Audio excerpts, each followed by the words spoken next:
Every year, millions of Americans celebrate the 4th of July with friends, family, fireworks, and days spent on the water. For 18-year-old Nolan Wells, that holiday was supposed to be another unforgettable summer memory before beginning the next chapter of his life. Instead, it became the last day anyone would see him alive. Just 2 days later, his body was discovered in the waters near Horn Island, Mississippi.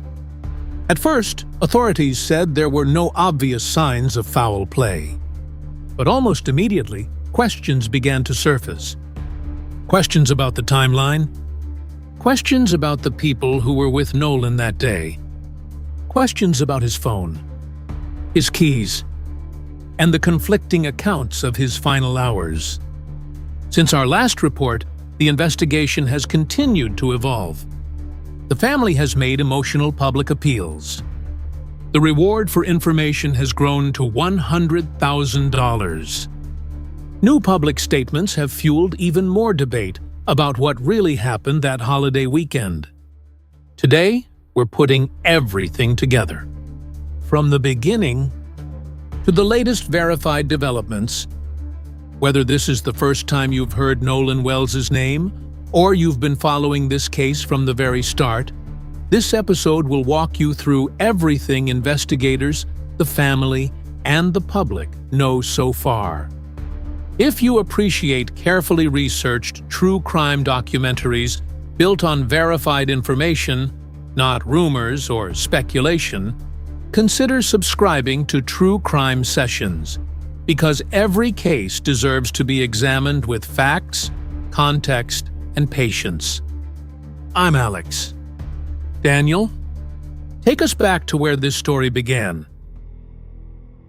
Before Nolan Wells became the center of a national conversation, before investigators, attorneys, and news crews arrived in Mississippi searching for answers, he was simply an 18-year-old young man preparing for one of the biggest milestones of his life.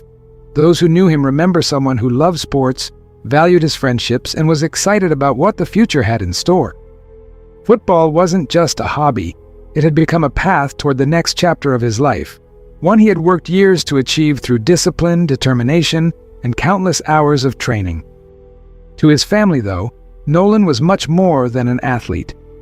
During his funeral, his parents shared memories that painted a picture very different from the headlines the world would later read. His mother spoke about a son who dreamed of getting married someday and raising a family of his own. In fact, she revealed something deeply personal. Nolan had often said he wanted 3 daughters, and he had already imagined what that future might look like. His father reflected on the years they spent together on football fields, remembering the nickname he gave him, Cool Hands, because of the way Nolan could catch almost anything thrown his way. Those memories didn't answer the questions surrounding his death, but they reminded everyone of something important. Behind every investigation is a real family mourning someone they loved. Like many teenagers across the United States, Nolan spent the days leading up to Independence Day, looking forward to celebrating with friends before life became busy again. College was approaching, football commitments were waiting, and the 4th of July offered one last opportunity to enjoy the summer. The plan seemed simple: spend the holiday on Horn Island, one of Mississippi's most popular destinations during the long weekend. Horn Island sits just off the Mississippi Gulf Coast as part of the Gulf Islands National Seashore. Every year, especially during the 4th of July, hundreds of boats anchor near its beaches, while families and groups of friends spend the day swimming, grilling, listening to music, and moving freely from one boat to another. To anyone familiar with the area, it's a place associated with celebration rather than tragedy. Boats come and go throughout the day, people meet new friends, conversations begin with strangers, and it's not uncommon for someone to spend part of the afternoon on a different boat than the one they originally arrived on. On the morning of July 4th, nothing suggested that Nolan's trip would be remembered any differently than thousands of other holiday outings taking place across the Gulf Coast. By every public account, the atmosphere was relaxed. Friends gathered, the weather invited people into the water, music echoed across the island, and countless photos and videos captured what appeared to be another ordinary Independence Day celebration. As the hours passed, however, the movements of everyone in Nolan's group became increasingly difficult to piece together. People separated and rejoined throughout the afternoon. Some remained on the island while others returned to their boats. And, according to later statements, Nolan himself spent part of the day interacting with people outside the group he had originally arrived with. At the time, none of this appeared unusual. In an environment like Horn Island, where hundreds of people move constantly between boats and beaches, nobody had any reason to believe those details would one day become critically important. It wasn't until the celebrations began coming to an end that the first signs of uncertainty emerged. Exactly where Nolan had gone, who had seen him last, and what happened during the final hours of that afternoon would soon become the focus of an investigation that continues to raise difficult questions. What initially appeared to be a routine summer outing was about to transform into one of the most closely followed cases in Mississippi, and the timeline investigators would later attempt to reconstruct began with a series of seemingly ordinary moments that, in hindsight, became anything but ordinary.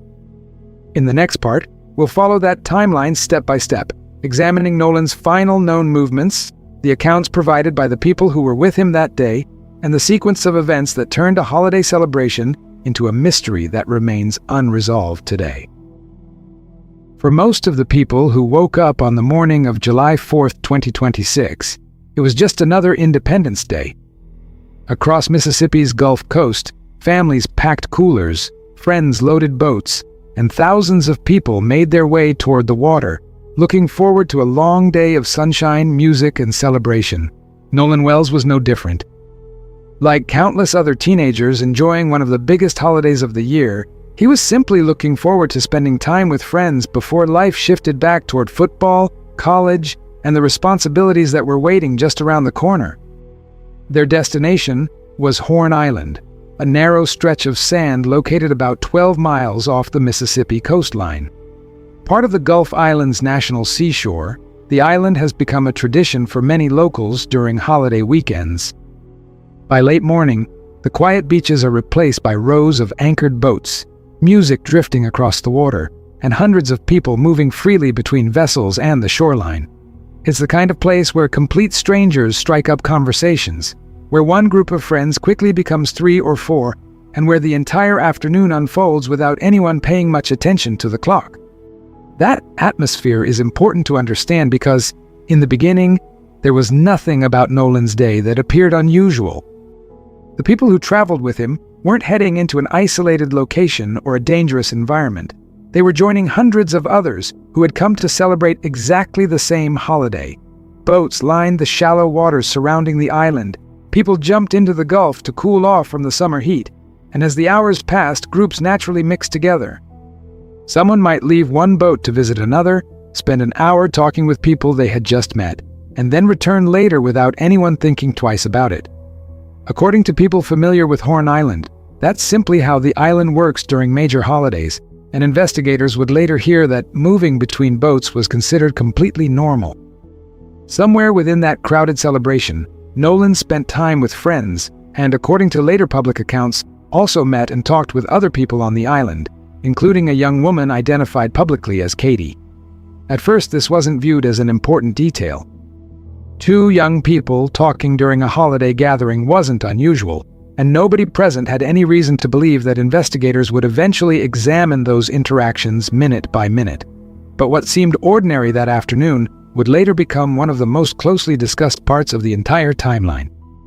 As the afternoon stretched into the early evening, the energy around Horn Island slowly began to change.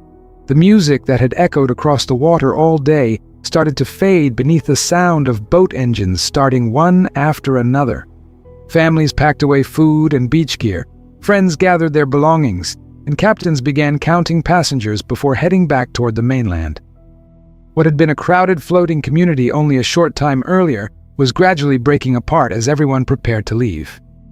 It was during those final hours that the timeline became increasingly difficult to reconstruct. Exactly when Nolan separated from different people, exactly who saw him last, and exactly where he was before disappearing remain questions that have never been answered with complete certainty in public. Different accounts would later emerge describing his final movements.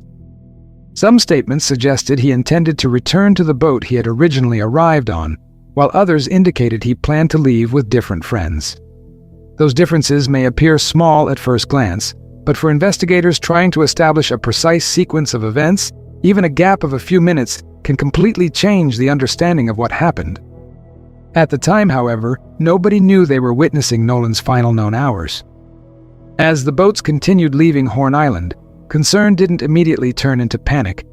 In a place where people spent the entire day moving between groups, it wasn't unusual for someone to be temporarily out of sight. The first assumption wasn't that something terrible had happened.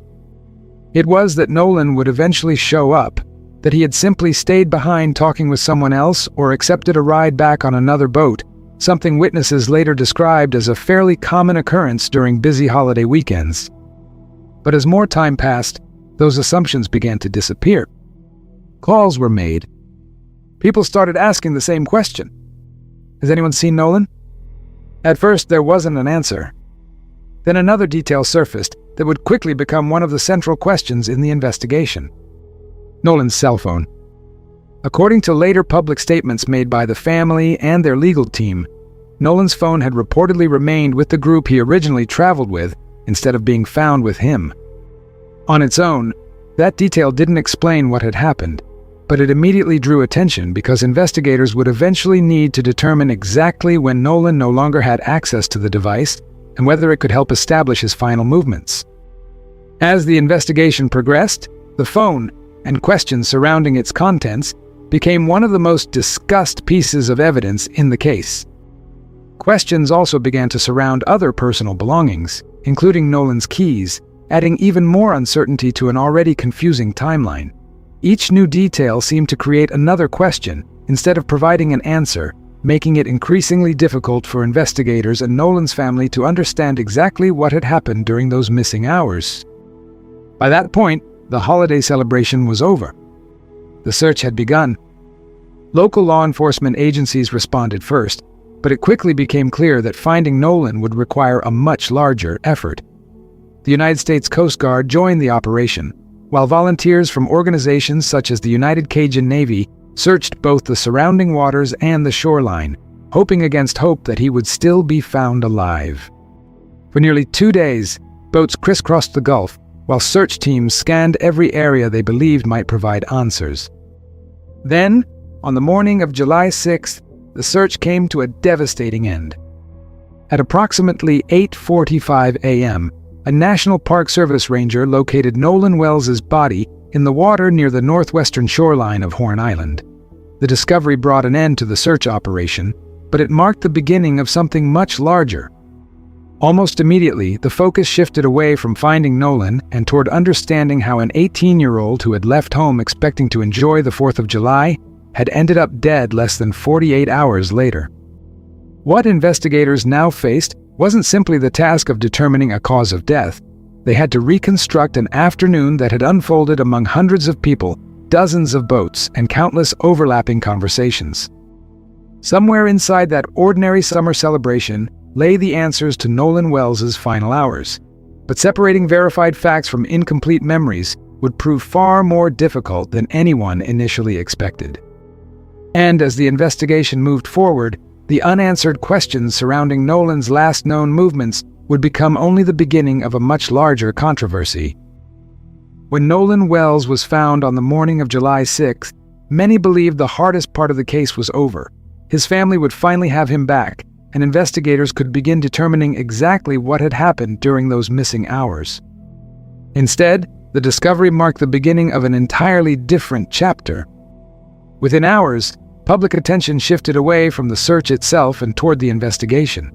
Questions that had initially been asked by Nolan's family were now being echoed across social media, local news stations, and eventually by national media outlets. People weren't simply asking how Nolan had died. They wanted to understand everything that had happened between the moment he was last seen and the moment his body was recovered. Early in the investigation, authorities publicly stated that they had found no obvious indications of foul play. That statement, however, did little to calm growing public concern. For Nolan's family, the issue wasn't simply the conclusion being suggested, it was whether every possible lead had been thoroughly examined before reaching that conclusion. As days passed, the Wells family began speaking publicly, explaining that they still had significant questions about the timeline and asking anyone who had been on Horn Island that day to come forward with photographs, videos, or any information that could help investigators reconstruct Nolan's final hours.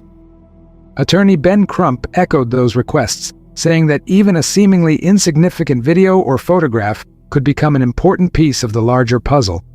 According to statements made during the family's press conference, several people who had been on the island had already contacted the legal team directly, offering material they believed might assist the investigation. As public attention continued to grow, support for Nolan's family expanded well beyond Mississippi. Community organizations, athletes, public figures, and civil rights leaders expressed their support, while actor Tyler Perry paid for Nolan's funeral and later joined efforts to increase the reward being offered for information that could lead to an arrest if investigators ultimately determined that a crime was committed. Following that announcement, the reward reached $100,000. The funeral itself became far more than a moment of farewell. It became a public appeal for answers. Speaking before friends, family, and members of the community, Nolan's mother shared deeply personal memories of her son while making it clear that the family would continue searching for the truth. She encouraged people not to let Nolan's name be forgotten, while his father reflected on the young man he had raised, remembering his kindness, his love of sports, and the future he believed was waiting for him. Those moments reminded everyone following the case that behind every headline and every investigative update, there was a family still trying to understand why their son never came home. At the same time, discussion surrounding the investigation itself became increasingly public. Questions were raised about the pace of the investigation, the handling of evidence, and whether additional digital evidence, including cell phones belonging to others who had been with Nolan that day, should also be examined. Ben Crump confirmed publicly that this request had been discussed with prosecutors, arguing that investigators should review all relevant evidence necessary to establish a complete timeline rather than focusing on only one device. The case also drew attention from public officials offering differing perspectives. Mississippi Governor Tate Reeves stated publicly that based on the information he had seen, he had not observed evidence suggesting foul play. Around the same time, Judge Carlos Moore publicly argued that investigators already possessed enough information to pursue additional investigative actions, including arrests or search warrants if probable cause existed. Those statements reflected different viewpoints about the investigation, but did not alter its official status, which remained active. Meanwhile, another important process continued behind the scenes. The Wells family requested an independent autopsy, seeking an additional medical review alongside the official investigation. Attorney Ben Crump later explained that independent experts were working through the available evidence while acknowledging the practical limitations created by the time that had passed before the examination could be performed. The family has consistently maintained that they want every available fact examined before reaching conclusions about what happened. Despite the growing public debate, one reality remains unchanged. Many of the most important questions have still not been answered publicly. Investigators have continued gathering evidence. The family continues asking witnesses to come forward. Attorneys continue reviewing photographs, videos, and witness statements. And the public continues following every new development, hoping that one missing piece of information may finally explain what happened during Nolan Wells' final hours. For now, some facts are clear. Nolan Wells traveled to Horn Island with friends to celebrate the 4th of July. He disappeared before returning home. His body was recovered 2 days later near the northwestern shoreline of the island. Beyond those facts, much of the investigation remains exactly that, an active investigation, with evidence still being examined and questions that authorities have not yet answered publicly. As with any case still under investigation, it's important to separate confirmed information from speculation. Public discussion has produced many theories, but investigators have not publicly confirmed many of the claims circulating online. Until additional evidence is released, those theories remain unverified. What happened during those missing hours? Why the timeline remains so difficult to reconstruct? And whether investigators will eventually uncover a complete account of Nolan's final moments? Those questions are still waiting to be answered, For now, this is everything that has been publicly confirmed about the Nolan Wells case. Alex, back to you. The Nolan Wells case remains an active investigation, and until more evidence is released, many of the questions surrounding his final hours remain unanswered. What happened on Horn Island that 4th of July is still being pieced together, and both investigators and Nolan's family continue asking anyone with credible information to come forward. If meaningful developments emerge, we'll continue following this case and bring you verified updates as they become available. If you found this documentary informative, consider subscribing to True Crime Sessions. Every week, we take a closer look at the cases making headlines, separating confirmed facts from speculation, and giving each story the time and attention it deserves. I'm Alex. Thank you for watching. And we'll see you in the next investigation.